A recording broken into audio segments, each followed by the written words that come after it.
Ξεκινάμε. Θα φτιάξουμε κρέας στην κατσαρόλα. Θα βάζουμε τα υλικά. Θέλουμε 2 κρεμμύδια μέτρια ή ένα μεγάλο. Έχω 2. Αλάτι, κουρκουμά, λάδι. Αυτό μέχρι εδώ είναι. Μέχρι εδώ. Τόσο, γιατί βγάζει και το κρέας λάδι. Και κρασί. Εγώ είτε άσπρο είτε κόκκινο. Εγώ έχω κόκκινο απ' έξω και έβαλα κόκκινο. Τόσο περίπου. Ένα μεγάλο ποτήρι του κρασιού και παραπάνω. 2 καρότα και πιπέρι. Αυτά είναι τα υλικά μας και το κρέας. Τώρα θα κόψω το κρέας φέτες. Με το μεγάλο μαχαίρι.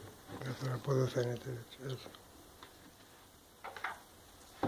Είναι αυτό το κρέας, έτσι μακρόστενο, δεν έχει κόκαλο. Τώρα πρέπει να πάω από εκεί.